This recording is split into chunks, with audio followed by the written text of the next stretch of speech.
bien, perfecto. Bueno, muchas gracias nuevamente por la invitación a participar de este curso. Hoy vamos a tener el bloque 2, el cual está dividido en dos partes. La primera parte la voy a estar dando yo por aproximadamente 30 minutos y la segunda parte el doctor Oscar Arrieta. Bien, este bloque 2 tiene un objetivo que es acerca de marcadores genómicos de resistencia a terapias. En particular nos vamos a enfocar en terapias target. Y simplemente para recordar algunos de los conceptos claves que vimos ayer, nos queda claro que identificar cuáles son las alteraciones drivers en pacientes con cáncer es clave para proveer medicina de precisión o terapias específicas para esas alteraciones que vemos a nivel genómico en los tumores. Esas alteraciones drivers están involucradas en el crecimiento y el desarrollo del cáncer en ese paciente. El perfilado genómico integral a través de estrategias de NGS está asociado con un potencial de descubrir cuáles son esas alteraciones drivers y seleccionar la terapia específica y tratar de manera precisa a ese paciente. Por supuesto que también este enfoque en donde vamos a estar utilizando NGS para determinar cuál es el driver oncogénico en ese tumor, también nos va a servir para entender los mecanismos de resistencia que tiene el tumor a medida que va progresando a las distintas terapias y volver a seleccionar una segunda, tercera, cuarta línea de tratamiento. Por lo tanto, podemos decir que el perfilado genómico está en el centro de lo que es la medicina personalizada y permite la selección del tratamiento correcto para cada paciente en el momento preciso. Ayer vimos el ejemplo de melanoma, un tipo particular de cáncer de piel que hasta el año 2010 tenía muy pocas opciones terapéuticas, en particular la quimioterapia o altas dosis de interleuquina 2, con unas bajas tasas de sobrevida. La sobrevida media en pacientes era de tan solo 5 a 6 meses. Y desde el año 2004, cuando se publica este trabajo en donde se descubre que BRAF es un oncogen en el 50% de los pacientes con melanoma, comienza el desarrollo de terapias target y tenemos la aprobación de Bemurafenib en el 2010, seguido de la aprobación de la combinación Dabrafenib y Trametinib, claramente extendiendo la sobrevida de los pacientes tratados con estas terapias específicas, siempre que tengan el biomarcador BRAF B600 en estos pacientes. Vimos la imagen ayer de un paciente antes del tratamiento con enfermedad metastásica diseminada, el cual fue biopsiado, su tumor se encontró que tenía una mutación BRAF B600C, fue tratado con Bemurafenib y 15 semanas después vemos la respuesta realmente muy considerable que este paciente tuvo a esta terapia. Sin embargo, como todos los oncólogos sabrán, y los biólogos moleculares y demás profesionales de la salud, en las terapias target tenemos un problema que está presente en cualquier histología tumoral y para cualquier tumor que sea tratado con una terapia target, que es el desarrollo de resistencia. Para que tengamos una idea de tiempos, tenemos el descubrimiento del desarrollo de BRAF como oncogen en melanoma y esto nos lleva 8 años en desarrollar una terapia específica, inhibidora de la proteína BRAF mutada, y que luego de ser validada en fase 3 tenemos la aprobación para poder tratar a los pacientes. Pues al tumor le lleva 8 semanas desarrollar un mecanismo de resistencia específico para esa terapia. Y acá volvemos a ver al paciente a las 23 semanas después del tratamiento con Bemurafenib, que vuelve a recurrir en sus metástasis, ahora desarrollando mecanismos de resistencia que van a involucrar alteraciones de todo tipo. Cuando digo de todo tipo, son a nivel genómico, por supuesto que va a haber nuevas mutaciones que van a ser las drivers de estos tumores resistentes. Vamos a tener cambios a nivel de expresión de genes, es decir, que hacemos un estudio de RNA-seq, vamos a encontrar que cambia la expresión de los genes comparado con la misma biopsia al inicio del tratamiento. Si hacemos estudios de proteómica, vamos a ver que cambia la expresión de proteínas, ya sea a nivel intracelular o las proteínas que se secretan al medio extracelular. Y también, y muy importante en el contexto de las inmunoterapias, vamos a encontrar cambios a nivel del infiltrado inmune de este tumor resistente. En el caso de melanoma en particular, sabemos que los pacientes que progresan a terapias target presentan mecanismos de cross-resistencia a inmunoterapias. Y es por eso que es tan importante determinar cuándo es el momento correcto, preciso y exacto para hacer un switch de terapias. Si esperamos a la progresión, a la resistencia a una terapia target, probablemente vaya a ser inefectiva una inmunoterapia como segunda línea de tratamiento. Los mecanismos moleculares involucrados en resistencia a terapias target han sido estudiados y continúan siendo estudiados en forma muy detallada para las diferentes histologías. Nos llevaría horas hablar de todas las histologías y de todas las terapias target que hay aprobadas. Vamos a utilizar melanoma y cáncer de pulmón nuevamente como ejemplos de histologías tumorales en donde los mecanismos de resistencia son conocidos. Cuando hablamos de resistencia, desde el punto de vista molecular, los biólogos biólogos, bioquímicos, biotecnólogos, nos vamos a meter dentro del genoma de la célula y vamos a empezar a pensar cuáles son esas mutaciones. Ahora, para un oncólogo probablemente la resistencia la vayan a ver en una Kaplan-Meier, como lo tenemos indicado acá. Si bien vemos la extensión de la sobrevida de estos pacientes, que es clara comparada con la curva de dacarbazina, al final, a los 9 meses, ambas curvas se encuentran, lo cual nos indica el desarrollo de resistencia. Una curva ideal para una terapia target debería ser aquella que nos extiende la sobrevida de manera continua. Pues estas curvas no existen en terapias target. Tenemos pacientes que responden, vamos a tener pacientes que responden durante mucho tiempo, pacientes que responden durante poco tiempo, y el promedio de los pacientes en el caso de Vemurafenib va a responder durante aproximadamente 6 a 9 meses. Incluso vimos que la combinación de dos terapias con inhibidores de BRAF y MEK va a extender la sobrevida aún más, que si damos la terapia monoterapia contra BRAF con dabrafenib. Si damos dabrafenib y trametinib extendemos a 9 a 11 meses esa progression free survival. Nuevamente vamos a ver que esas curvas se encuentran al final y hay desarrollo de resistencia. Como les digo, este desarrollo de resistencia es independiente de qué terapia target estemos dando, no es dependiente de la molécula, no importa si es vemurafenib o si es dabrafenib o encorafenib. Todas las combinaciones de inhibidores de BRAF y inhibidores de MEK, como vemos en estos 3 gráficos, nos muestran que los pacientes responden. Claramente es una opción terapéutica correcta dar estas terapias. Sin embargo, los pacientes van a desarrollar resistencia y uno sabe más o menos cuándo eso va a ocurrir al mirar estas curvas de tiempo que nos indican, bueno, el paciente va a responder por aproximadamente 9, 12 meses y luego hay desarrollo de resistencia. Como les decía, el desarrollo de resistencia es ampliamente estudiado, hay más de 150 publicaciones al respecto en melanoma para entender cuáles son los mecanismos de resistencia a inhibidores de BRAF y MEK.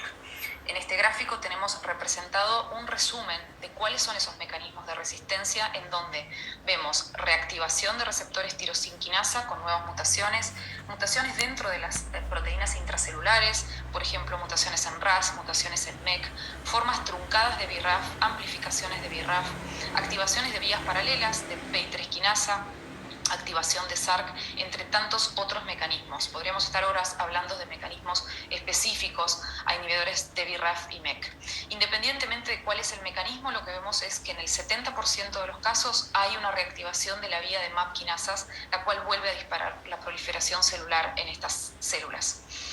Lo que se hizo en varios estudios, y siempre se toma la misma estrategia para estudiar un mecanismo genómico de resistencia a una terapia target, es estudiar biopsias tumorales antes y después del desarrollo de resistencia. Siempre vamos a necesitar comparar esa biopsia con una biopsia en baseline para poder entender exactamente cuál fue el mecanismo de resistencia que hizo a esa célula tumoral progresar a esa terapia. Ayer hablábamos de las diferentes estrategias de NGS o de secuenciación genómica que son utilizadas para entender mecanismos moleculares de progresión tumoral, y decíamos que para un diagnóstico de un paciente una técnica de perfilado genómico mediante paneles sería óptima. Cuando estamos haciendo estudios académicos con objetivos de investigación, de entender un mecanismo, es importante estudiar esos tumores con estrategias un poco más comprehensive, como sería el caso de whole exome sequencing, en donde vamos a estar secuenciando todos los exomas de esas células tumorales con el objetivo de ver cuáles son esos mecanismos de resistencia. En este estudio que se publicó en Cancer Discovery en el 2014, lo que se hizo fue tomar biopsias de pacientes con melanoma antes del tratamiento con inhibidores de BRAF y después. Y lo que se estudió fue cuáles fueron los cambios a nivel genómico que se encontraron en esos tumores. Lo que vemos es las mutaciones en NRAS, que ocurren en el 20% de los casos, amplificaciones de BRAF en aproximadamente un 10% de los casos, mutaciones en MEK1 en un 15% de los casos, entre otros mecanismos moleculares. Ahora bien, nosotros nos podemos preguntar de dónde surgen estas mutaciones. ¿Son nuevas? ¿Son adquiridas? ¿Son intrínsecas del tumor? Y para eso tenemos que recordar que los tumores no son todos iguales en cuanto a su composición celular. Sabemos que existe heterogeneidad tumoral, hay muchos estudios que han tomado biopsias en diferentes puntos de la misma biopsia tumoral, se han hecho estudios de secuenciación y se han encontrado hallazgos genómicos diferentes dependiendo de qué zona del tumor estemos biopsiando, estemos secuenciando. Recordemos que esa heterogeneidad entre pacientes Dentro de un mismo paciente vamos a tener también heterogeneidad intratumoral, y esta imagen de patología, que los patólogos claramente la pueden interpretar, nos muestra que el tumor no es todo igual, que vamos a tener diferente composición de células y que dentro de cada una de estas zonas vamos a tener dominancia de diferentes clones. Y esto va a ser lo que nosotros vamos a ir viendo a medida que le pongamos una presión de selección al tumor, como lo es el tratamiento con una terapia target. La heterogeneidad tumoral, como decimos, puede ser incluso espacial. Vamos a tener pacientes que tengan metástasis en diferentes órganos y esos tumores van a ser distintos en cuanto a su composición de alteraciones genómicas, y vamos a tener también una heterogeneidad temporal, es decir, a medida que le vayamos dando unas terapias al paciente, vamos a ir viendo cómo ese tumor evoluciona. De la misma manera que lo hace una bacteria bajo una presión de selección con un antibiótico, la célula tumoral también va a ir seleccionando aquellos clones que sean más fit dentro de ese tratamiento, y vamos a encontrar esos clones de resistencia que van a aparecer luego de que el tumor sea tratado con una determinada terapia. Vamos a ver que hay dos teorías relacionadas con esta evolución del tumor. Por un lado, aquella teoría que plantea que esa heterogeneidad tumoral es preexistente y va a ser esos tumores, esas células que tengan alteraciones genómicas diferentes, las que sean los drivers de la progresión. Y en otra teoría se plantea que la célula misma tumoral que inicialmente respondió, puesta a una presión de selección, va a desarrollar mutaciones de novo que le permitan bypassear a ese tratamiento. Independientemente de cuál sea el mecanismo genómico molecular por el cual ocurre la resistencia, sabemos que va a ocurrir de manera indefectible. Por lo tanto, podemos definir la heterogeneidad intratumoral como aquella alteración genómica que vamos a tener dentro del tumor, y también tenemos que tener en cuenta que dentro del mismo paciente podemos tener metástasis que vayan a responder diferente a la misma terapia, teniendo en cuenta que tenemos heterogeneidad dentro del paciente. Las biopsias tumorales nos van a ayudar a entender cuáles son esas alteraciones genómicas, y probablemente vamos a utilizar diferentes estrategias para entender esos mecanismos moleculares, si estamos con un paciente con diferentes sitios de metástasis o si estamos viendo un solo sitio de metástasis. Probablemente una biopsia líquida sea más adecuada para estudiar un paciente con diferentes sitios de metástasis, porque nos va a permitir encontrar todas las alteraciones genómicas presentes en ese paciente, mientras que si tenemos un solo sitio de metástasis, quizás la biopsia tumoral sea adecuada. Eso depende, por supuesto, también de la localización del tumor. Y ahí vamos a hacer la primera comparación entonces entre biopsia líquida y biopsia sólida. La biopsia sólida es el gold standard que utilizamos y se viene utilizando desde hace muchos años para hacer el diagnóstico. Por supuesto que desde un punto de vista de anatomía patológica necesitamos la biopsia sólida para que el patólogo nos diga exactamente qué enfermedad tiene el paciente, y también la vamos a poder utilizar para hacer secuenciación genómica.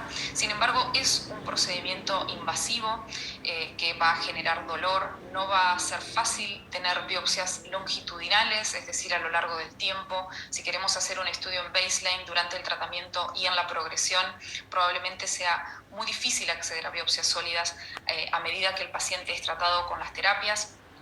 Mientras que la biopsia líquida tiene una gran ventaja, que es un proceso muy poco invasivo, económico, fácil de practicar, es un proceso ambulatorio. El paciente puede ir al hospital, tomarse una muestra de sangre y volver a su casa, no se requiere de un campo quirúrgico, y por supuesto que nos va a permitir pensar en hacer biopsias a lo largo del tiempo, seriadas, que nos permitan ir viendo la evolución del tumor a medida que recibe diferentes terapias.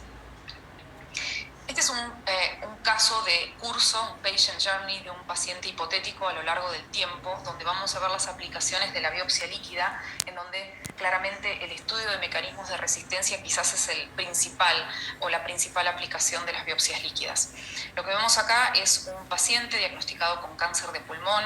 Podemos utilizar la biopsia líquida al inicio de su diagnóstico para ver cuáles son las alteraciones que tiene ese tumor. Sabemos que los tumores van a liberar ADN a la circulación y van a tener las alteraciones genómicas del tumor presentes en ese ADN circulante. Así que al inicio del tratamiento o al inicio del diagnóstico de este paciente ya podemos conocer sus alteraciones genómicas mediante una biopsia líquida. Si un paciente recibe una cirugía, también nos va a permitir la biopsia líquida detectar minimal residual disease o enfermedad minimal residual, la cual incluso se ha demostrado en diferentes trabajos científicos que se evidencia antes que lo que evidencia una imagen a esa progresión tumoral. También vamos a poder monitorear la respuesta. Si el paciente comienza a recibir una terapia target, vamos a poder ver cómo, por ejemplo, la frecuencia alélica de una determinada alteración driver, por ejemplo, EGFR L858R, disminuye a medida que el paciente responde a una terapia como osimertinib, un inhibidor de EGFR. Vamos a poder entender los mecanismos de resistencia cuando ese paciente progrese. Vamos a volver a ver la alteración driver junto con todas las alteraciones genómicas que inducen la resistencia y nos va a permitir pensar en qué segunda, tercera, cuarta línea de tratamiento podemos darle a ese paciente en función de las alteraciones genómicas que encontremos en la biopsia líquida. Este es un ejemplo de monitoreo de la heterogeneidad tumoral mediante biopsia líquida, en donde tenemos un tumor al inicio, donde se puede biopsiar, donde se encuentra su alteración driver, la cual va a estar en alta frecuencia alélica. A medida que el paciente recibe una terapia, vamos a ver cómo disminuye esa frecuencia alélica de la mutación driver que estamos inhibiendo con una terapia target. Y vamos a ver cómo, a medida que el paciente progresa, empieza a aparecer la frecuencia alélica de una segunda alteración, incluso de una tercera alteración que nos induce la resistencia en ese tumor. Este es un estudio que hicimos en 100 pacientes con melanoma, monitoreando a través de biopsia líquida la resistencia a diferentes líneas de tratamiento, en particular inhibidores de BRAF y MEK. Vamos a ver un ejemplo claro en donde vamos a ver cómo la mutación de BRAF disminuye en un paciente en su plasma cuando es tratado con dabrafenib y trametinib. Este paciente con melanoma metastásico fue diagnosticado en el 2013 con enfermedad metastásica en pulmón y ganglios linfáticos. Su pulmón, su biopsia pulmonar tenía una mutación de BRAF B600E. Por lo tanto, comienza el tratamiento con inhibidor de BRAF y MEK. Vemos que a las 9 semanas el paciente está respondiendo a la terapia mediante dos evidencias. Por un lado, el ctDNA baja a niveles no detectables y por otro lado el scan nos revela respuesta al tratamiento tanto en la biopsia, en el tumor que tenemos en la metástasis en el pulmón y en el ganglio linfático. 17 semanas después seguimos sin detectar la mutación de BRAF en el plasma, seguimos viendo en imágenes que el paciente sigue respondiendo al tratamiento. Sin embargo, en la semana 23 vemos que progresa en su enfermedad mediante imágenes y vuelve a subir la fracción alélica de BRAF B600E en el plasma. No solo sube la de BRAF, sino también empieza a aparecer la mutación NRAS Q61R. Les dije anteriormente que en el 20% de los casos de melanoma, uno de los mecanismos de resistencia a inhibidores de BRAF y MEK es el desarrollo de mutaciones NRAS.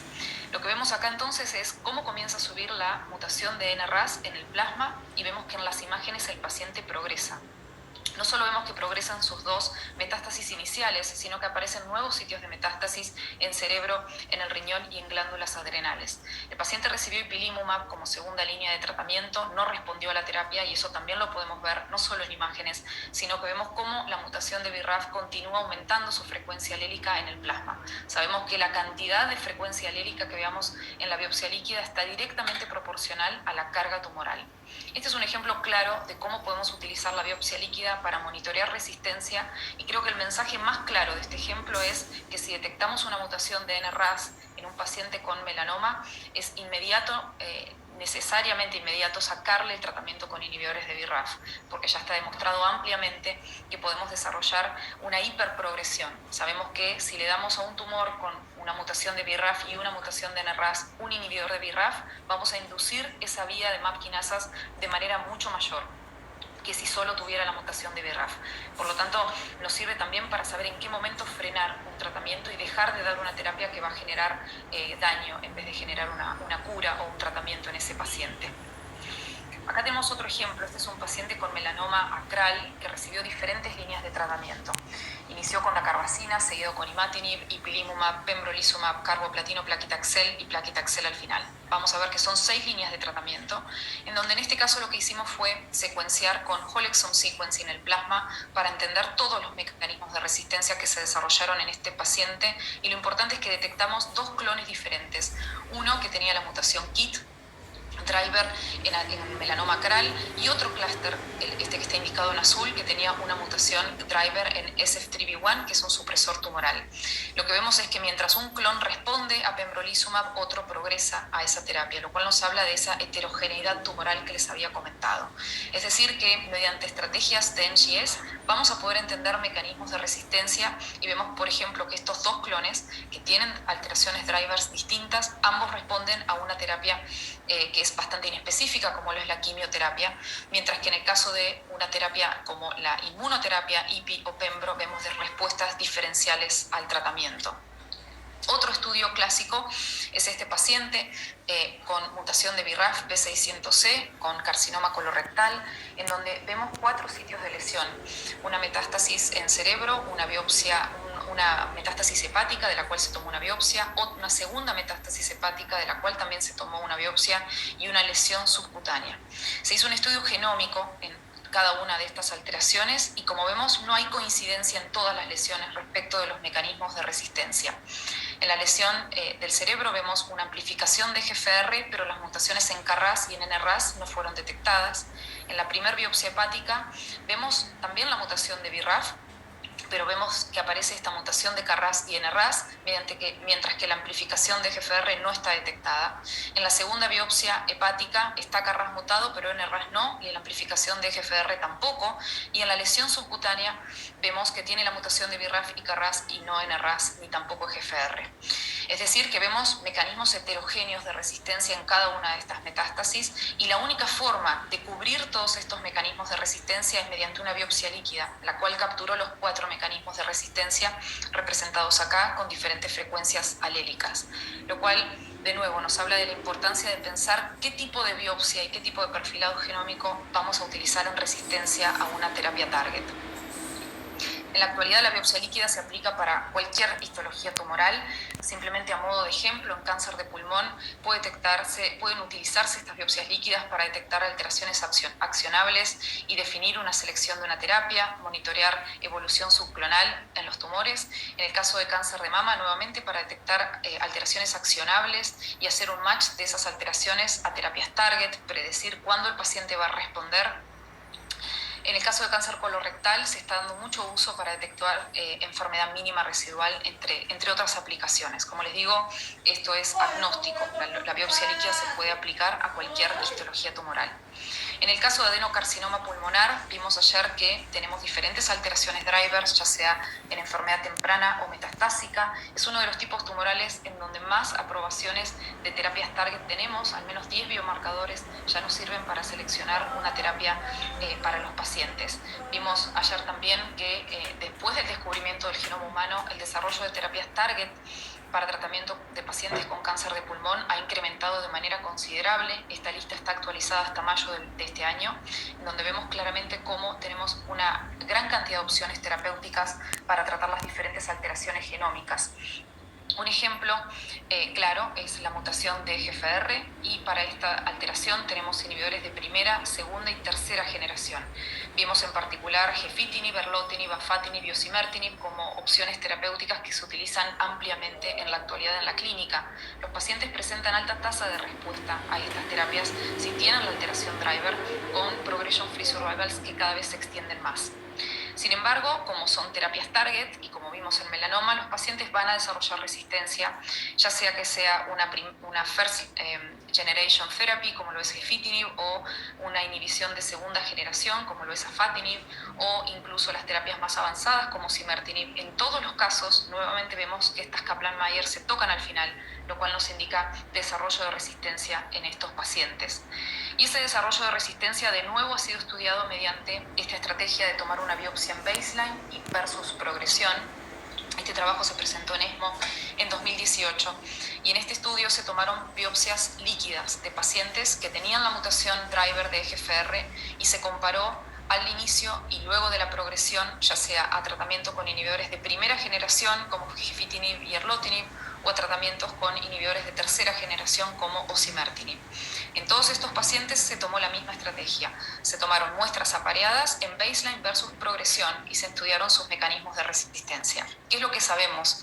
Sabemos que los pacientes que progresan a inhibidores de primera generación van a tener un driver genómico, que va a ser la mutación EGFR T790M en el 47% de los casos, seguido de otras alteraciones genómicas como amplificación de HER2, mutaciones de PI3 quinasa, amplificaciones de MET, mutaciones en BRAF, KRAS, NRAS, entre otras. En el caso de esto se confirmó en un segundo trabajo publicado en Annals of Oncology, donde se muestran estos resultados y el perfil de alteraciones genómicas a resistencia a inhibidores de primera y segunda generación. Y en el caso de los inhibidores de tercera generación como osimertinib, los mecanismos de resistencia son diferentes. Vemos mutaciones dentro de EGFR, la C797 es una de las alteraciones más preponderantes, también mutaciones en PI3 quinasas, amplificaciones de HER2, amplificaciones en MET, mutaciones en BRAF, en proteínas del ciclo celular como ciclina D, CDK4 y CDK6, mutaciones en KRAS, entre otros mecanismos de resistencia. Conocer esos mecanismos de resistencia permite plantear algoritmos de tratamiento. Este trabajo de JCO del 2020 nos muestra cómo tratar o cuál es el algoritmo que usan los oncólogos a medida que van viendo cuáles son los mecanismos de resistencia.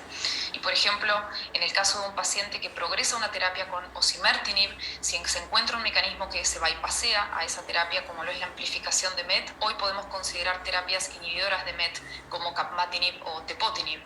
Si el tumor progresa mediante una mutación o una fusión en RET o un rearreglo en ALK o en ROS1, podemos considerar inhibidores específicos como para el celtinib, selpercatinib para RET, alectinib para ALK o crizotinib para ROS1. También sabemos que hay pacientes que progresan con transformación histológica y ahí va a ser la consideración que se va a tener. Probablemente se consideren quimioterapias o enrolar al paciente en ensayos clínicos. Si se encuentra la alteración EGFR C797S, de nuevo se van a considerar quimioterapias o el esquema IMpower 150. Y también tenemos, por supuesto, mecanismos desconocidos. Muchas veces no contestamos cuál es exactamente el mecanismo de resistencia, pero ir conociendo cuál es nos permite ir determinando algoritmos que permitan seguir tratando a ese paciente y extender su sobrevida. También es importante tener en cuenta que no solo las terapias target van a modular a nivel genómico a ese tumor. Este trabajo de Journal of Immunotherapy of Cancer del año pasado nos muestra que pacientes estudiados en baseline versus progresión a inmunoterapia con inhibidor anti-PD1, pacientes que tuvieron respuestas duraderas durante más de 2 años a la terapia anti-PD1, si estudiamos su tumor en baseline versus en progresión, vamos a ver que hay alteraciones genómicas. ¿Por qué? Porque tenemos que considerar que la inmunoterapia también es editora del tumor. Es decir, va a seleccionar también células que le permitan progresar al tratamiento.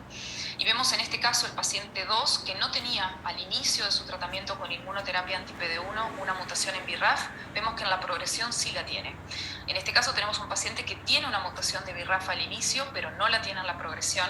Acá vemos un paciente que no la tiene al inicio y sí tiene en la progresión junto con una fusión de RET.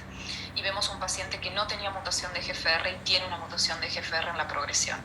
Es decir, que esto nos tiene que servir también para pensar que si hacemos un perfilado genómico antes de una inmunoterapia y el paciente progresa a esa inmunoterapia, es necesario volver a biopsiar a ese paciente para saber cuáles son las mutaciones que tiene en la progresión antes de definir siguientes líneas de tratamiento. La inmunoterapia va a evitar el tumor a nivel genómico y es importante saber si siguen estando las alteraciones drivers o no, si es que pensamos en una terapia target en la progresión a la terapia anti-PD1. Para terminar, les quiero contar un caso clínico de la doctora Carmen Puparelli del Instituto Alexander Fleming, en donde discutimos en nuestro comité molecular los hallazgos genómicos de los reportes de perfilado genómico para pensar en cuáles son las posibles opciones terapéuticas. Este es el comité molecular del IAF. Martín Ángel desarrolló nuestro logo y este caso de esta paciente es una mujer de 64 años al diagnóstico que nunca había fumado. Se presenta con diferentes sitios de metástasis en enero del 2014 y recibe, como ven, muchas líneas de tratamiento. Las voy a resumir brevemente.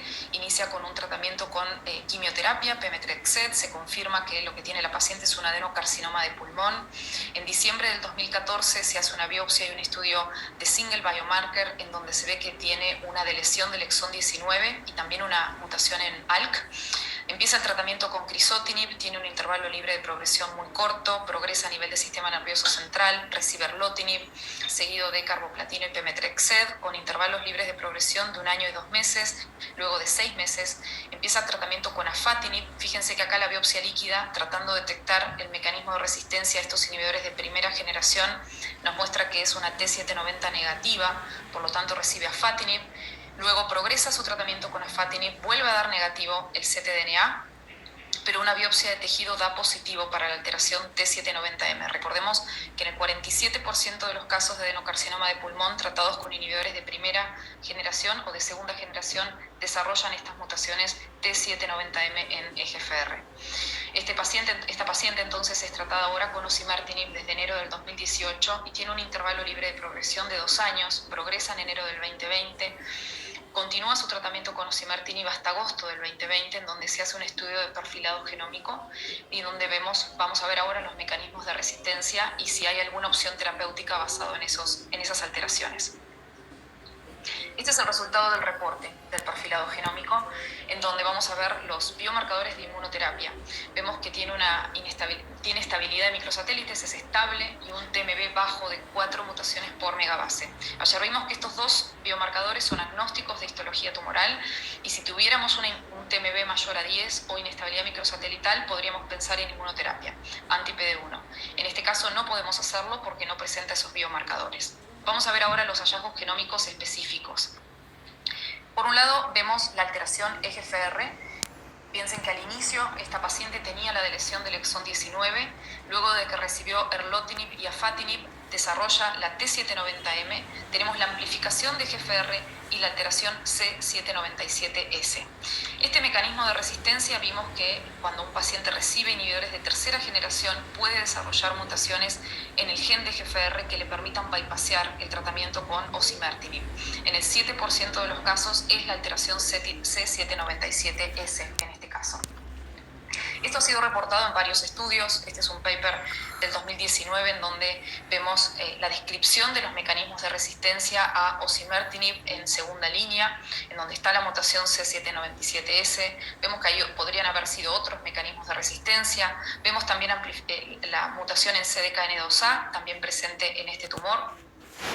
Este review del 2021, muy reciente, vuelve a presentar los mecanismos de resistencia actualizados a osimertinib y vamos a ver que hay alteraciones on-target, que significa en el mismo gen que estamos tratando de inhibir, que es EGFR, u off-target, en genes diferentes de la vía de EGFR o alteraciones desconocidas. En este caso en particular es como un compendio de mutaciones que uno podía predecir. Sin tener la historia clínica de este paciente, sabiendo cuáles son los mecanismos de resistencia y mirando esta lista uno podría predecir qué terapias recibió. Simplemente viendo que está la T790M y la C797S en EGFR. Entonces, estas alteraciones nos permiten saber que progresó a las terapias aprobadas que tenemos para tratamiento de pacientes con adenocarcinoma de pulmón con mutaciones de EGFR.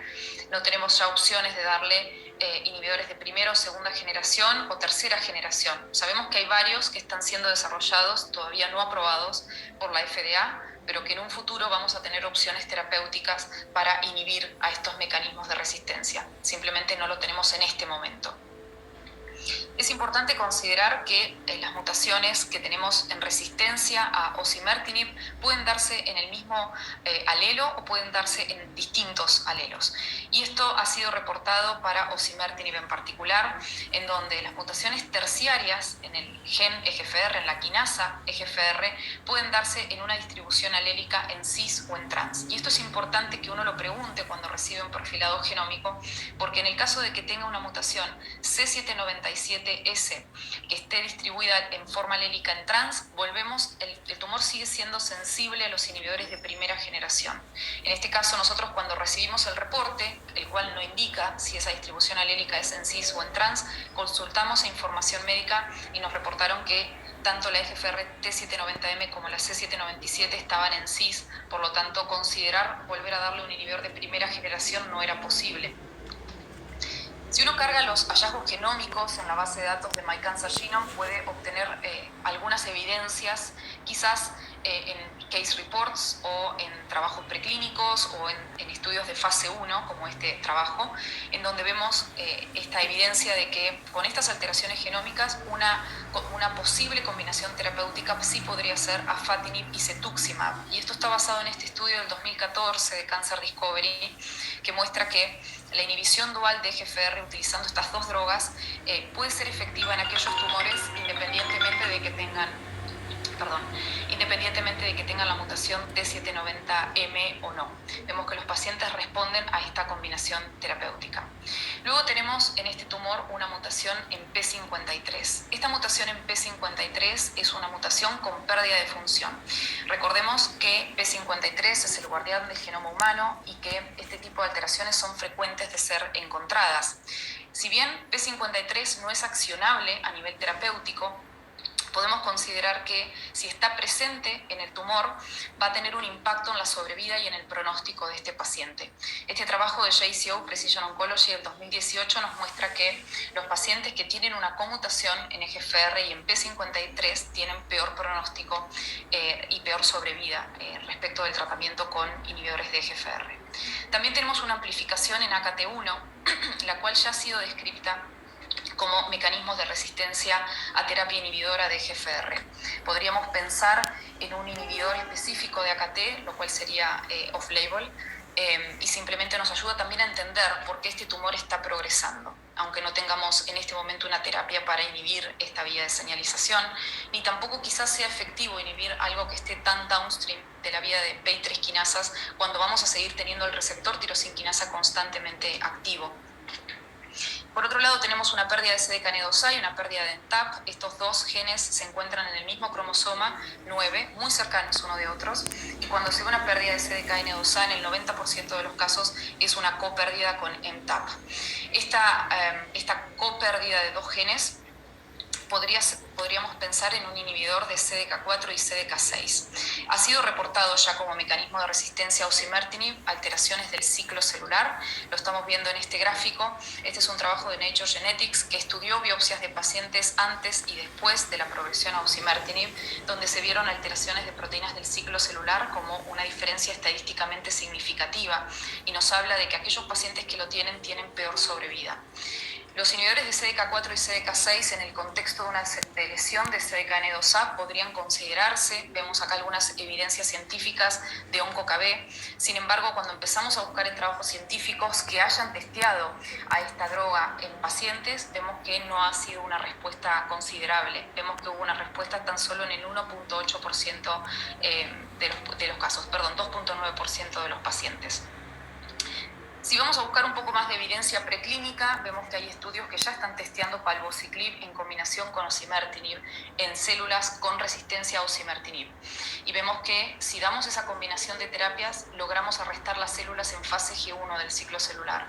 Por lo tanto, en este trabajo plantean comenzar un ensayo clínico combinando estas dos drogas. Obviamente todavía falta saber si esto funciona en pacientes. También tenemos una amplificación de BCL2, L2, que es una proteína relacionada con apoptosis, la cual no es accionable a nivel terapéutico, pero sí nos habla de que la amplificación y la sobreexpresión está relacionada con peor pronóstico. Una amplificación en el nuclear factor kappa beta inhibitor alfa. Esta proteína tiene tanto rol supresor tumoral como oncogénico, no es accionable a nivel terapéutico. Una amplificación en TTF1 que nos habla de, en este caso, mejor sobrevida, pero tenemos varios genes que nos hablan de peor pronóstico para este paciente. Otra alteración genómica con pérdida de función en PRDM1, que es una proteína que ha sido descrita en leucemias, tampoco accionable a nivel terapéutico. Por lo tanto, en resumen, con todas estas alteraciones que vemos acá, solo podríamos pensar en inhibidores de CDK4 o CDK6, los cuales probablemente no sean efectivos a nivel de tratamiento en este paciente que tiene tantas alteraciones. Pero recordemos que están estas guidelines que nos hacen ver que si sabemos ese mecanismo de resistencia, podemos pensar entonces en IMpower 150, que fue el régimen elegido para continuar el tratamiento de esta paciente. Con esto quiero agradecerles a ustedes, a los oncólogos del Instituto Alexander Fleming, con quienes discutimos estos casos y aprendemos todos muchos. Podríamos esperar el mismo mecanismo de resistencia a inhibidores de BRAF y MEK en otras localizaciones como colon, por ejemplo? Se vieron otras, igual no responden bien a estas combinaciones. En cáncer colorectal tenemos mecanismos intrínsecos de resistencia mediados por EGFR en donde sabemos que no van a responder a este combo, por lo tanto no han fallado. De hecho, lo que se está testeando son combinaciones de inhibidores de EGFR junto con inhibidores de BRAF y MEK. Sí se ha visto en cáncer de pulmón mecanismos de resistencia similares a los vistos en melanoma, que son reactivaciones de la vía de MAP quinasas. Perfecto, muchas gracias. Continúo. Teniendo en cuenta que BRAF es una mutación troncal en melanoma, ¿cómo se aplican los conceptos de heterogeneidad intra e intertumoral en estos casos? Bien, sí, es una mutación troncal, de la misma manera que en EGFR la deleción del exón 19 también es troncal en cáncer de pulmón, y en resistencia la vamos a seguir viendo, va a estar presente, o sea, la mutación de BRAF no se va a ir, de la misma manera que en un tumor tratado con inhibidores de EGFR la deleción del exón 19 tampoco se va a ir. El tema es que esas mutaciones troncales van a adquirir otras, vamos a tener branch o alteraciones subclonales que van a ser los drivers de la resistencia. Un ejemplo es este que mostraba de NRAS Q61R. Entonces ahí es importante tener en cuenta eso, que vamos a seguir viendo la alteración troncal, pero vamos a tener esas alteraciones de resistencia a las cuales tenemos que tratar, digamos. Muchas gracias, doctora. La siguiente. ¿Los estudios descritos por su equipo son realizados in-house? ¿Qué plataforma de NGS utilizan? Para los estudios de whole exome sequencing en plasma se utilizaron estrategias de Illumina con un equipo HiSeq 3000, y para lo que es el diagnóstico de pacientes, una cosa es académico, digamos, y otra cosa es tratamiento de pacientes, diagnóstico, selección de terapias. En general acá se utilizan técnicas de NGS por paneles comerciales, principalmente Foundation, también Caris. Oncomine Focus Assay. En el Hospital Italiano de la Ciudad de Buenos Aires se utiliza el Oncomine Focus Assay, por ejemplo, que es un panel más chico de 52 genes. Esas son las opciones que tenemos disponibles. Muchas gracias. ¿Se puede utilizar el perfilado genómico a partir de biopsia líquida para dolencias oncohematológicas? Sí, en general igual para dolencias oncohematológicas, también tomando la muestra de sangre se pueden hacer directamente secuenciación en las células tumorales de esa leucemia, por ejemplo, y es quizás la mejor muestra para estudiar. Pero sí, también se podría hacer la biopsia líquida, solo que, bueno, en la misma muestra de sangre es preferible en ese caso estudiar directamente la célula tumoral. Perfecto. ¿Considera entonces necesario en pacientes con múltiples metástasis a la progresión y sabemos que hay terapias target, tomar biopsia líquida o ambas? En la progresión, en mi experiencia, la biopsia líquida va a colectar todas las alteraciones que tenga ese paciente, ¿no? Todas las alteraciones en los diferentes sitios de metástasis. Para mí la biopsia líquida, mostrándole los ejemplos, vimos un paciente progresado en cáncer colorectal en 4 sitios de lesión, fue la única biopsia que mostró todas las alteraciones presentes. En mi opinión, en la progresión, la biopsia líquida sería la mejor opción de biopsia. Muchas gracias. ¿Cuál es la sensibilidad, especificidad de la biopsia líquida para los drivers, mecanismos de resistencia de cáncer de pulmón tratables en la actualidad? EGFR, ALK, BRAF, ROF, MET, etc. Hay un trabajo de JCO que estudia todos estos drivers, en donde se ha visto incluso que pacientes con 0.15% de frecuencia alélica detectado en biopsia líquida, 0.15 de frecuencia alélica, 0.1 de frecuencia alélica con alteraciones en EGFR, en ALK, en BRAF, responden a las terapias específicas con respuestas duraderas al tratamiento, o sea que es realmente muy alta la sensibilidad que tienen para detectar estas alteraciones y seleccionar terapias. Se ha visto también en biopsias líquidas que no es necesario tener una frecuencia alélica elevada para que el paciente responda. Como les digo, 0,1 o 0,15% es suficiente para ver respuestas al tratamiento. Si te parece, Rebeca, podemos dejar algunas preguntas para después, así le damos espacio al doctor Arrieta para su presentación. Claro, doctora. De igual forma, si no alcanzamos a contestar las preguntas faltantes, las pondremos en un drive y se las enviamos. Así es. Muchas gracias. Entonces, doctor, ¿podemos continuar con la presentación?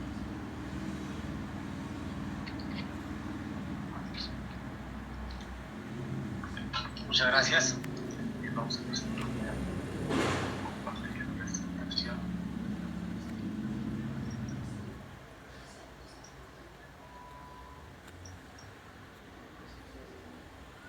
¿Se ve? ¿Pueden ver la presentación? Sí, doctor. Ok, bueno, después de la excelente presentación de la doctora Romina, va mucho con la presentación y el caso clínico que vamos a comentar aquí en este caso. Bueno, me voy a basar en la historia clínica de una paciente que recientemente traté hace ya 1 año y medio. Es una mujer de 58 años de edad con un diagnóstico de adenocarcinoma de pulmón. Esto fue el diagnóstico en agosto del 19. Y tiene antecedente de tabaquismo. Hay que recordar, en México tenemos alrededor de 45% de los pacientes con cáncer de pulmón sin tabaquismo, y de las mujeres, en el Instituto Nacional de Cancerología, hasta 66% de las mujeres no cuentan el antecedente de tabaquismo, lo cual explica un poco los hallazgos que tenemos en las mutaciones de GPR. Y esta paciente lo único que tenía antecedentes es hipotiroidismo tratado con levotiroxina. Empieza con síntomas neurológicos, afasia y hemiparesia. Se detecta una lesión de una resonancia magnética con múltiples lesiones corticales y subcorticales, 5 en total, una elevación del antígeno cáncer coronario, y detectamos en PET-CT múltiples lesiones pulmonares, bilaterales, premediastinal, metástasis hepáticas múltiples, lesiones óseas y axial, de tal manera que es una paciente que no tiene enfermedad oligometastásica. Y tomamos una biopsia y es un adenocarcinoma acinar, el cual es el tumor clásico de mutaciones con EGFR, el acinar, el papilar, el lírico. Tienen una mayor frecuencia que los tumores de alto grado para la mutación de EGFR. Entonces, pues, vemos que la importancia que tiene este cáncer de pulmón a nivel global, siendo la primera causa de muerte. Y por supuesto, es básico y estándar el dar un tratamiento personalizado a través de análisis genéticos, y que ya en guías internacionales pues ya tenemos diferentes tipos de biomarcadores que son el estándar. Prácticamente tenemos que en el adenocarcinoma hasta un 50-60% de los pacientes tenemos algún tipo de mutación que puede ser potencial blanco terapéutico o ya potencial blanco terapéutico, y hasta 70-80% potencial como ciclinas, PTEN, NF1, CARRAS, que vienen medicamentos inhibidores de CARRAS. Ahora bien, esto se ve más todavía claro en pacientes jóvenes y por supuesto en no fumadores. Y cuando es tan importante, es muy importante poder hacer la detección de las mutaciones y tener acceso a las drogas. El que no tengamos una mutación, pues impacta de manera negativa. El que tengamos una mutación y no tengamos tratamiento, pues es aún peor en estas 3 series de diferentes tipos de países. Prácticamente se incrementa la sobrevida global 3 veces más en los pacientes que tienen una detección de una mutación y un tratamiento. Esto lo hicimos con nuestro laboratorio, con el Next Generation Sequencing de Illumina.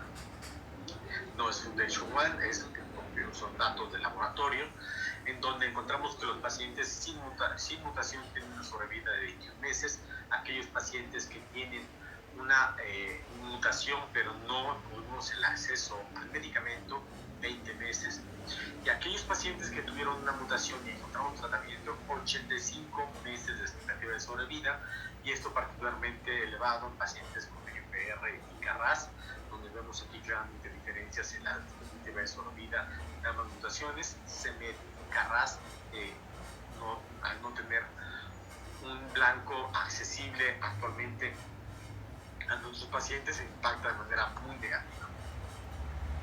Entonces, en esta paciente realizamos una biopsia guiada por la biopsia, a través que se hizo el diagnóstico. Hicimos un estudio Foundation One con una mutación de GPR, y de las metástasis cerebrales, mientras teníamos este resultado, vimos un tratamiento muy rápido. Entonces, la mutación de GPR es muy variable, en Asia 40%, Europa 15%, y en México, Perú, muy elevado, 30%, es muy heterogéneo en Latinoamérica. En Argentina, solamente el 14% de los datos que hemos recolectado. Y hicimos una colaboración con el Broad Institute para tratar de hacer un análisis del exoma completo de los pacientes y analizar los genes que pueden estar asociados con la mutación en nuestra población, en 2 cortes de México y de Colombia. Y encontramos encontramos todas las mutaciones concomitantes frecuentes, como P53 y STK11, detectamos nuevamente una frecuencia de mutación alta. Y lo que encontramos en este grupo es que tanto en todas las muestras como en los no fumadores existen genes de ancestría asiáticos altamente relacionados con la mutación de GPR y negativamente asociados con KRAS y STK11. De tal manera que encontramos una explicación parcial de por qué tenemos esta frecuencia de mutación tan alta, por lo menos en México.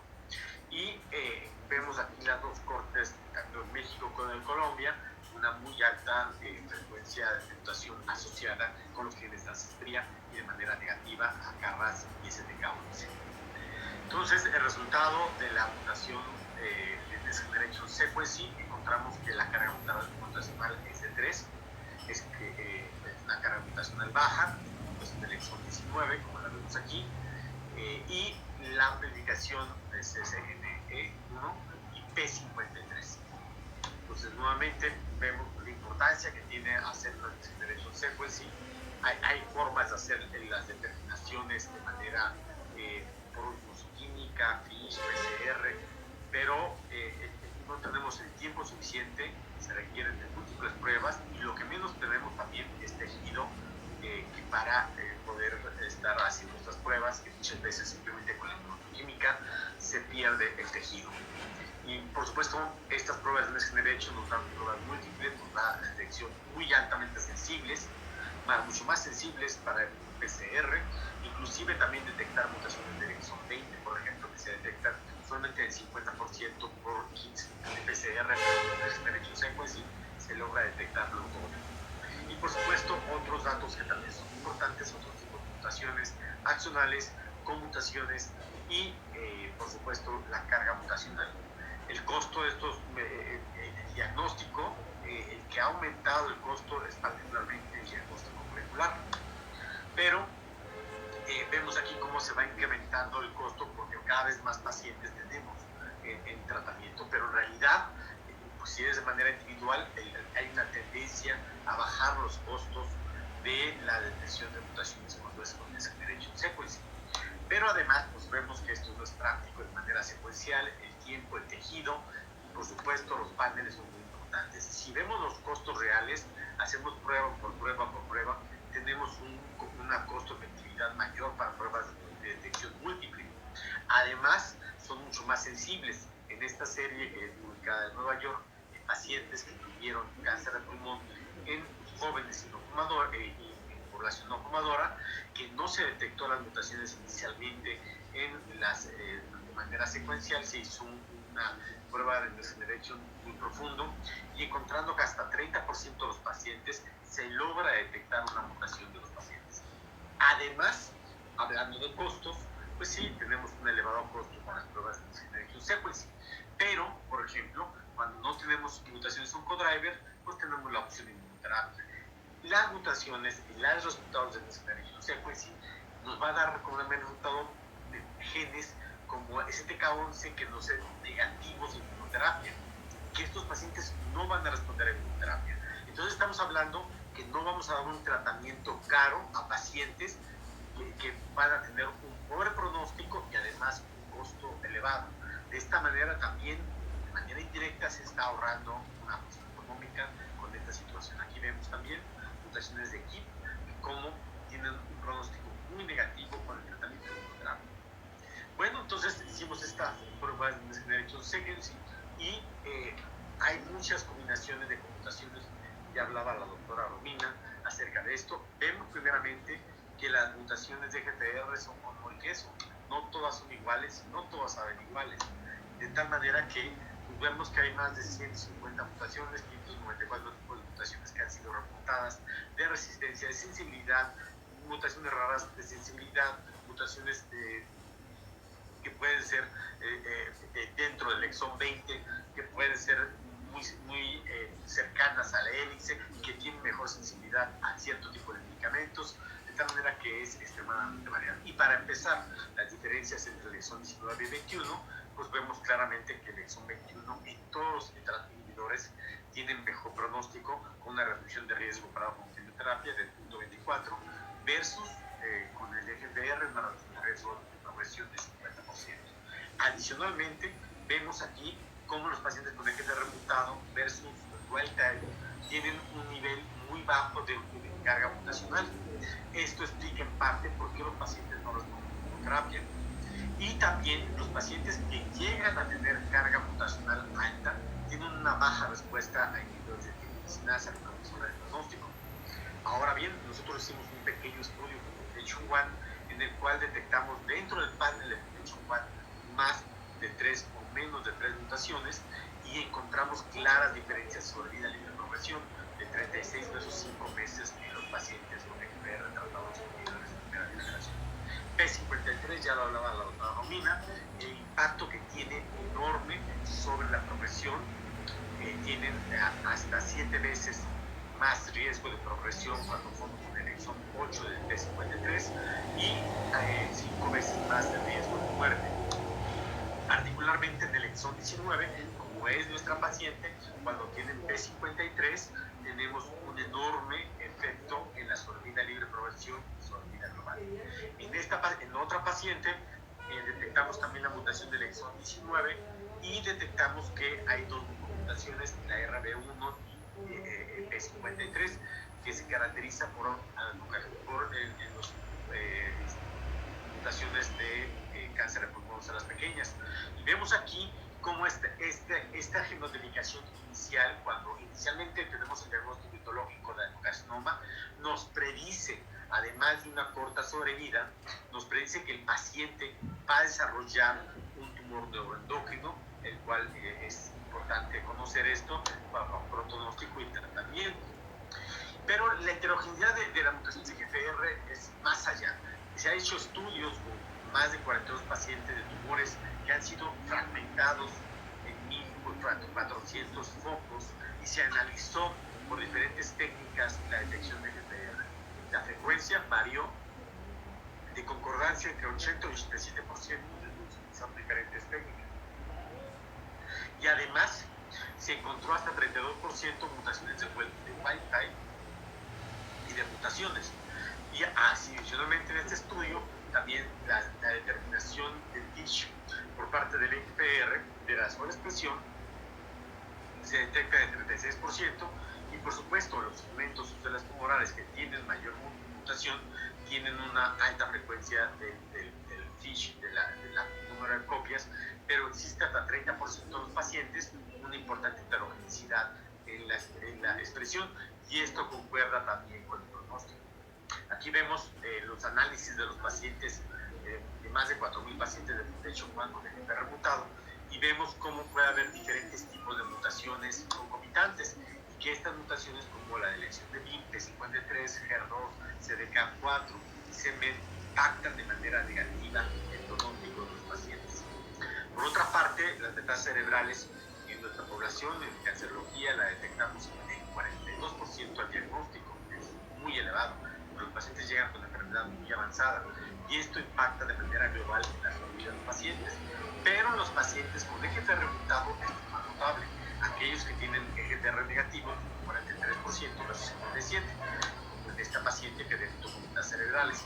Y esto impacta en la sobrevida, por supuesto, impacta más en los wild type que en los mutados, porque tenemos mayor herramientas de tratamiento para las metástasis cerebrales. Aquí vemos cómo se desarrollan metástasis cerebrales en pacientes con EGFR mutado que inician con quimioterapia. Hasta 50% de las mutaciones pueden tener tener a los 3 años. Mientras que los que inician con EGPR remutado también tienen niveles muy altos, pero esto varía alrededor del 20-25%. Entonces, discutimos el tratamiento para esta paciente, debido a que los inhibidores de tirosinasa, no hay duda que esto impacta la sobrevida libre de progresiones y en la tasa de respuesta. Sin embargo, la mayor parte de los estudios comparados contra la quimioterapia no impactan sobrevida, y esto puede deberse al crosstalk.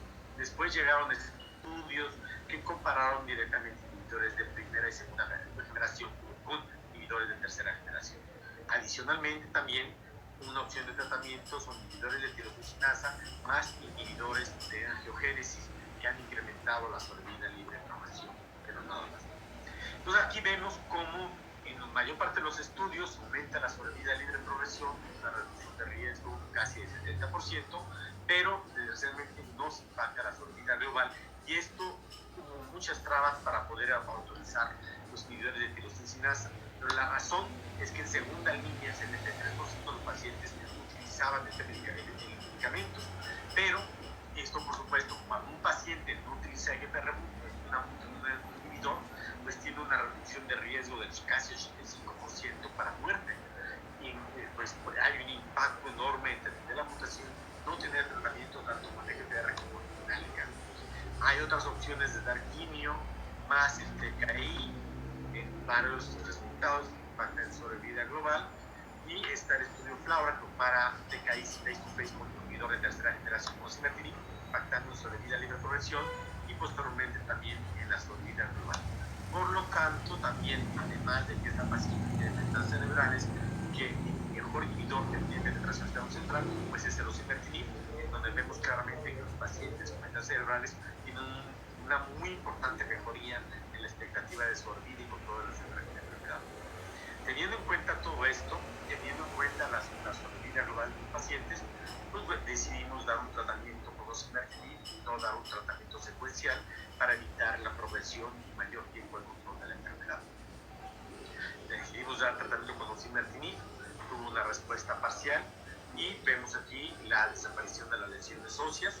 Tiene respuestas dramáticas en sus pacientes, casi respuesta para completa, enfermedad mediastinal después de 3 meses de tratamiento, respuesta también metabólica en el nódulo pulmonar, desaparición de las lesiones óseas en diferentes sitios, y una respuesta casi completa de las metástasis cerebrales tanto por PET-CT como por resonancia magnética. Sin embargo, esto no dura siempre. Los pacientes hacen resistencia adquirida cuando son inhibidores de primera y segunda generación, pues la mayor parte es la mutación sexualmente M, la cual los pacientes con osimertinib tienen una muy alta afinidad. Sin embargo, también podemos seguir a los pacientes tratados con osimertinib por una biopsia líquida, detectando la cantidad de ctDNA. Si esto se disminuye o desaparece, tenemos un impacto enorme en la sobrevida libre de progresión y sobrevida global de aquellos pacientes tratados con osimertinib, de tal manera que también vamos a ver que esta determinación a nivel molecular de biopsia líquida puede funcionar como un monitoreo.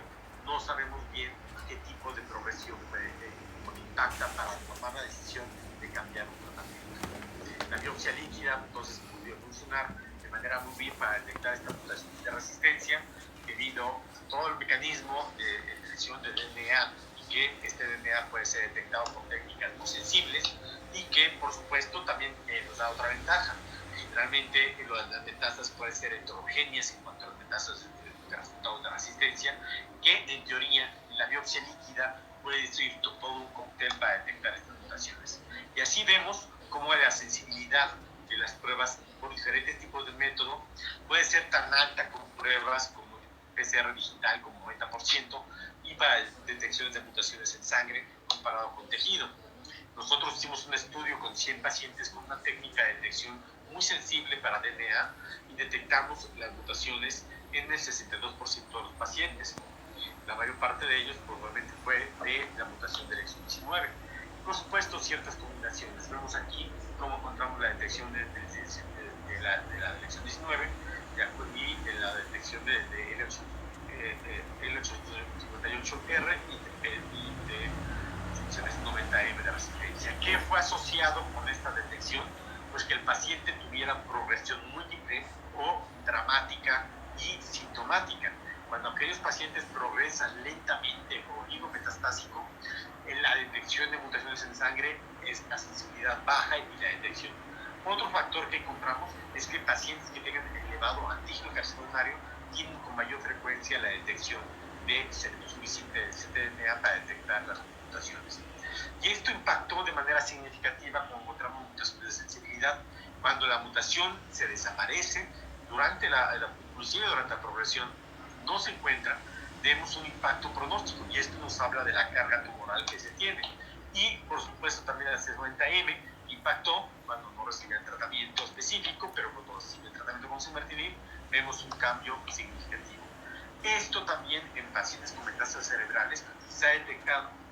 Se ha hecho estudios detectando líquido cefalorraquídeo, en el cual vemos como el tratamiento con osimertinib disminuye las concentraciones de las mutaciones de 19, 18, del exon 21 y de T90M, y normalmente cuando se detectan mutaciones en estos pacientes, pues tiene un impacto negativo. Cuando no se detecta, tiene una mejoría de sobrevida, a excepción del T90M tratados con osimertinib, por supuesto, porque la T90M nos habla de un mecanismo de resistencia que es sensible a osimertinib, y que el tratamiento de osimertinib da un control elevado para aquellos pacientes cerebrales, como vemos eso. Entonces ya no solamente podemos detectar la mutación en sangre, también podemos hacerlo en otros tejidos o líquidos, como el líquido cefalorraquídeo, en orina, y que muchas veces podemos detectar esta mutación. La evolución de esta paciente es que tuvo una progresión en julio de 2020, 11 meses después del tratamiento, cuando normalmente con osimertinib esperamos 20 meses de sobrevida libre de progresión, y con la de lesión 19 podemos esperar hasta 26 meses. Sin embargo, fue muy corto. Esto nos hizo sospechar que también pudiera tener una progresión neuroendógena. No hicimos una biopsia líquida, decidimos hacer una lesión hepática, pero adicionalmente, en este caso, con una progresión oligometastásica, decidimos durante la biopsia hacer una radiofrecuencia y tratar de eliminar la enfermedad oligometastásica. Y encontramos sorprendentemente, cuando era un tumor bien diferenciado, asignar de bajo grado, ahora encontramos un tumor de alto grado sólido de carcinoma poco diferenciado, en el cual tuvimos que hacer inmunohistoquímica para confirmar nuevamente que era una niña con cáncer. Y entonces fue una progresión oligometastásica, después a los 11 meses una lesión única, y es una lesión asintomática, progresión oligometastásica, y hicimos la detección, quisimos hacer la detección, elevó el marcador de haber sido negativo, el antígeno carcinomario se elevó a 20. Esta es la primera biopsia, comparativamente, 3 mutaciones, que es bajo, lo que esperábamos encontrar. Nuevamente, en la segunda mutación sale 3 mutaciones, pero ahora tenemos PI3K y CDKN2A, y la mutación del P53 nuevamente. Y esto pues, nos habla de un mecanismo de resistencia del PI3K, que claramente vemos que hay mecanismos de resistencia que podemos dividir en 3 para el tratamiento del osimertinib. Los que son dependientes de GFR, como la sobreexpresión del factor X hepatocítico, la amplificación del MEN, la mutación del MEN, la amplificación del PI3K, el cual tiene una alta frecuencia en pacientes con osimertinib, lo que vamos a ver, y mutaciones que son dependientes de GFR, como mutaciones terciarias, que ya ha comentado la doctora Romina, la 661S, la amplificación de GFR, la mutación de NRAS, la ganancia de BRAF, y aquellas que son cambios fenotípicos que hemos encontrado particularmente con transformación neuroendógena, pero que también he encontrado en experiencia de transformación escamosa. Entonces aquí vemos los cambios de resistencia, que son muy diferentes a los inhibidores de primera generación que con el inhibidor de tercera generación. Encontramos esta mutación que ya nos hablaba la doctora, que es el 797S, que puede ser en cis, no trans, en un 80%, y que impacta de manera muy importante en los pacientes para tomar decisiones. BRAF, CMET, PI3K, mutaciones de red, la pérdida de T90M con otros mecanismos que no están asociados, encontramos una aplicación clara. La aplicación de CMET es una de las más importantes de manera global. El CMET puede explicar entre el 20 y hasta el 60% de diferentes series de la resistencia a osimertinib. Hay que recordar que esta resistencia puede ser múltiple y eso hace complejo también tomar las decisiones. Entonces vemos aquí cómo diferentes patrones de resistencia a osimertinib, cuando vemos que se da el tratamiento con osimertinib, desaparece el número de copias y de alelos de 90M y aparece después a la progresión nuevamente la mutación de 90M y aparece la C797S.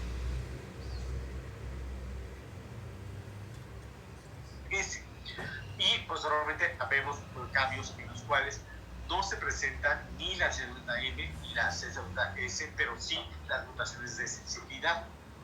Y esto puede estar asociado con la amplificación tanto de HER2, HER3 y de CEMET. Y vemos aquellos también que tienen C90M positivo, pero C797S negativo, asociado también con mutaciones de sensibilidad. Entonces todo esto conlleva a claras diferencias en las resistencias. Vemos aquí las amplificaciones de la PRT90M, por supuesto, es mucho más frecuente durante el tratamiento de una segunda línea de tratamiento de osimertinib versus primera línea. La amplificación y la mutación C70S también es muy diferente, más frecuentemente en la segunda línea que en la primera línea de osimertinib. Tenemos mutaciones de PI3K, que es más frecuente en la primera línea, como en nuestro paciente que tuvo esta mutación de PI3K de resistencia. Y vemos aquí los diferentes patrones de erlotinib y afatinib en cuanto a los mecanismos de resistencia de osimertinib en segunda línea con la aplicación de CEMET, una parte muy importante en el 3%, la PRT90M en el 47%, y en primera línea osimertinib, en donde se aparece también la mutación C90S en 7%, comparado con segunda línea, que es el 15%. Entonces vemos patrones de mutaciones diferentes. Y por supuesto tenemos esta mutación que la es C90S, puede ser cis o TRAP, que inhiben la unión y la afinidad por el tratamiento para los osimertinib. Vemos pacientes que tienen mutaciones detectadas con pérdida de C90M, que son tratados con osimertinib, y que a la progresión se detecta esta mutación y ya negativa, se da tratamiento con gefitinib como casos clínicos, y entonces tenemos una respuesta. Hay ensayos clínicos desde el inicio de dar osimertinib más gefitinib con resultados prometedores y el patrón de resistencia cambia totalmente. Ahora bien, hablábamos de la importancia que tiene CEMET. Se han hecho estudios con la combinación de osimertinib más savolitinib, un inhibidor de CEMET, y vemos cómo la combinación con diferentes tipos de poblaciones, inhibidores de tercera generación, con CEMET positivo o negativo, vemos los resultados. Pacientes tratados con la combinación con un tratamiento, con un tratamiento previo de inhibidor de tercera generación que es el osimertinib, 33% de respuestas, que es muy relevante.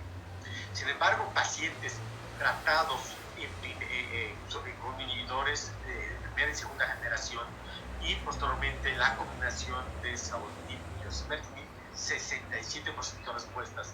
Aquellos no tratados con TKI pero que son TKI negativo, 65% de respuestas. Y aquellos pacientes no tratados con TKIs y que son M negativo, 62% de respuestas. De tal manera que es importante. Vemos ahora también anticuerpos que son combinados, múltiples, como amivantamab, que es un inhibidor de GFR y de CEMET, anticuerpo bifásico. Y vemos como diferentes cortes utilizando pacientes con tratamiento previo con osimertinib o tratamiento previo con TKIs y son una amplificación de CEMET, vemos resultados que van de alrededor de un 20 a 30% de respuestas con control de la enfermedad, en alrededor de un 60% de respuestas solamente como monodroga.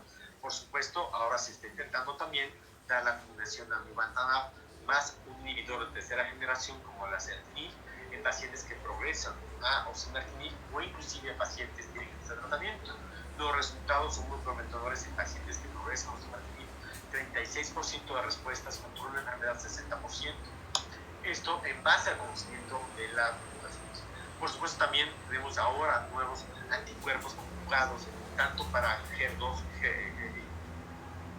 así como también para el HER3, como es el patritumab, deroxycan, que la base es que existe una sobreexpresión de GD3 en el 80% de los pacientes con EGFR remontado, particularmente con pobre pronóstico y que se ve más acentuado durante la progresión. Vemos que este anticuerpo da 25% de respuestas en pacientes que han progresado y que tienen mutaciones de resistencia para inhibidores. Vemos aquí la tasa de respuesta, que pueden ser tan completas, 2%, 25% de respuestas parciales o completas, y control de la enfermedad en un 70% de los pacientes. Bueno, y este es otro caso también en el cual un paciente tratado con osimertinib con EGFR remutado recibió inicialmente apatinib y un año después progresa con la mutación, se toma la biopsia líquida, sale el 790M y recibe tratamiento con osimertinib por 18 meses. Después de 18 meses, el paciente progresa, tiene progresión clínica y radiológica. Se toma una biopsia líquida y se encuentra la mutación de RET, que se encuentra en el 1 o 2% de estos grupos de pacientes. Y es tratado con un inhibidor de RET, que es Plus 667, y vemos cómo el paciente mantiene respuesta y cómo vamos manejando la resistencia de los pacientes. Sin embargo, esto no es para todos los pacientes. Muy probablemente las biopsias de resistencia es importante realizarlas para tener un blanco terapéutico, porque la mayor parte de los pacientes no van a tener un estándar de tratamiento. Estos pacientes con EGFR, entonces podemos tener hasta MIRAP, RED, la mutación de C50S. Podemos también tener, durante lo clásico, es tener esta resistencia de inhibidores de ALK, como vamos a ver más adelante. Y esto posiblemente, estas biopsias nos van a encontrar nuevos blancos terapéuticos, como la aplicación de HER2, mutación MET, la aplicación de arreglos de RET, CARRAS, G12C, que tiene un tratamiento blanco específicamente. Vemos aquí cómo, de acuerdo al tipo de inhibidor de ALK que se da en primera, segunda o tercera generación de drogas, la sensibilidad, y en base a la mutación existe una correlación muy importante entre los estudios de cultivos de células y la respuesta clínica en este grupo de pacientes para poder seleccionar. La mutación que se presenta va desde el 30%, desde el 10% hasta el 70% de pacientes que pueden tener una mutación en ALK dependiendo del tipo de inhibidor. Así, por ejemplo, crizotinib da tasas de mutaciones dentro de la ALK de resistencia que van de alrededor del 10 al 20%, alectinib y virgatinib van alrededor entre 50 y 70% de mutaciones, y que esto nos puede ayudar a seleccionar el tratamiento para los pacientes. También es importante la cuestión molecular, pero también la clínica. Hay pacientes que tienen progresiones muy diferentes. Hay progresiones dramáticas, hay progresiones metastáticas o locales. Este es un estudio que realizamos ya con los datos de diferentes médicos de Latinoamérica, en el cual detectamos que aquellos que tienen una progresión dramática después tienen una sobrevida de 19 meses. Aquellos que tienen una progresión gradual tienen 32, también afecta si es sobrevive, si el paciente está sintomático o no sintomático.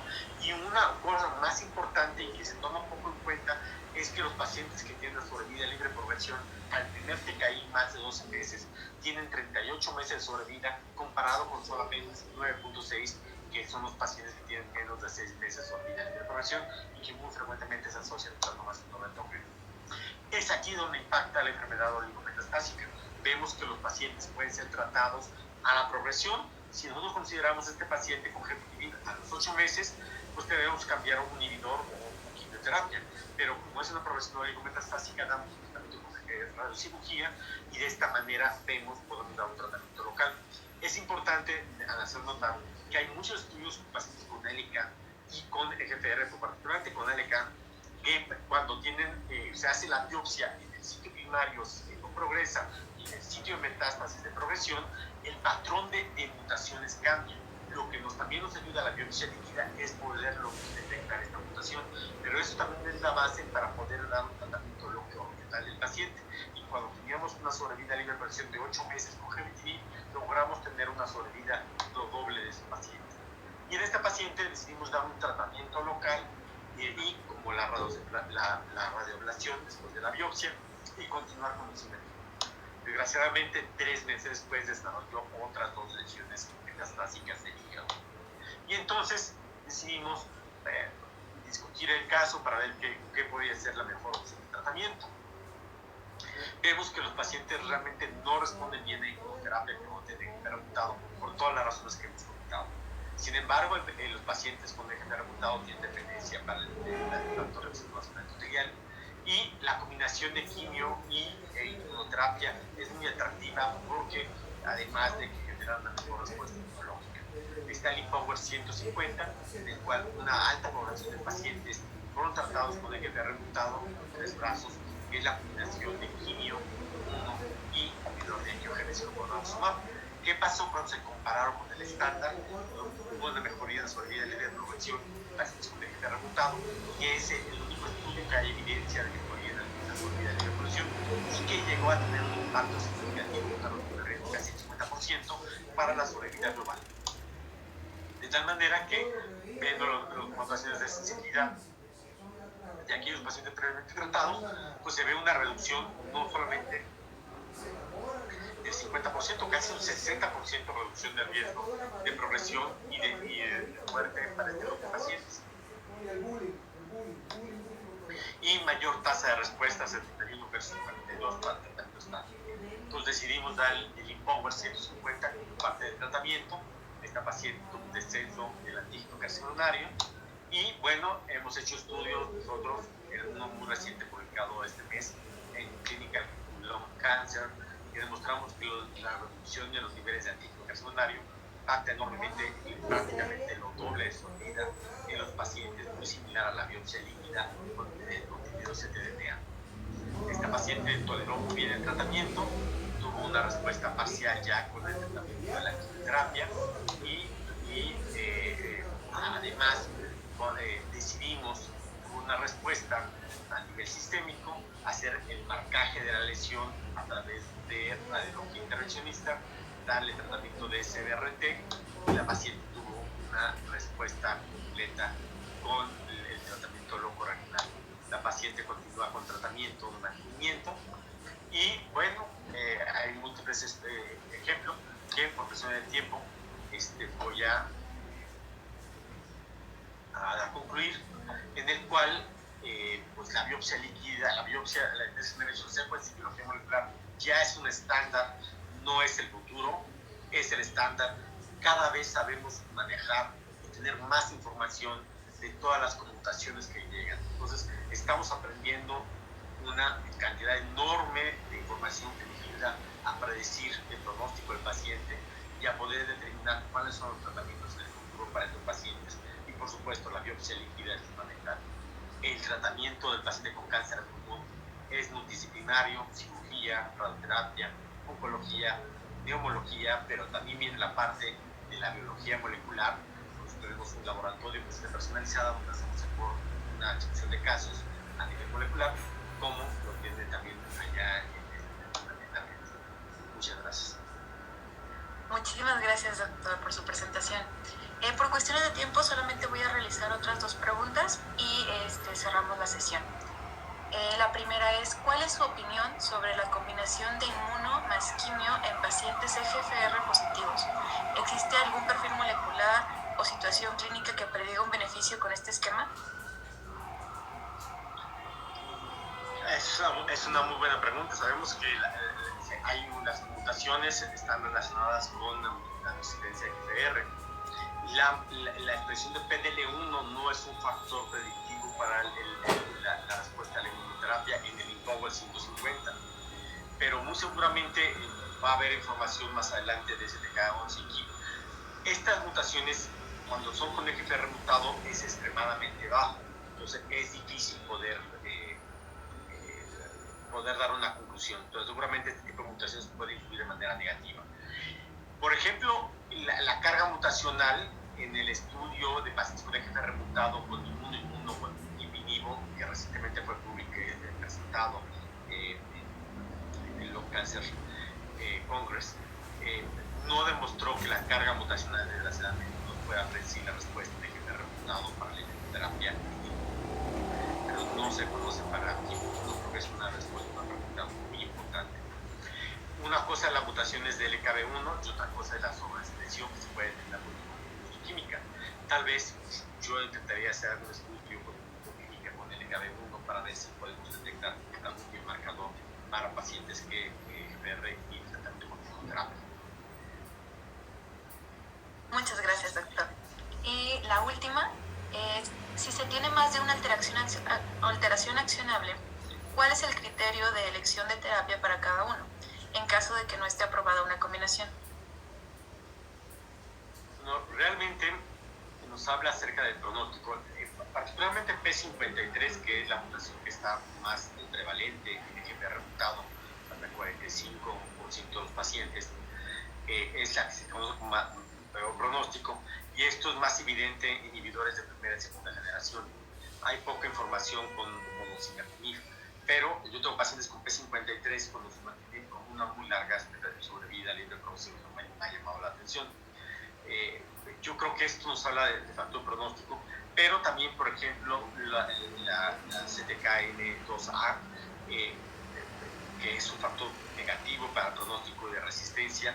Se están haciendo ya estudios con amivantamab y osimertinib para este grupo de pacientes a la progresión. Entonces, nos da pauta para hacer estudios clínicos. Está, por supuesto, los estudios con inhibidores de CCP y demás para hacer las combinaciones, pero en este momento creo que no tiene una importancia clínica. Yo creo que un paciente con muchas mutaciones con EGFR mutado debe iniciar tratamiento con EGFR y con inhibidor, ya sea de primera, segunda, tercera generación, y no con quimioterapia.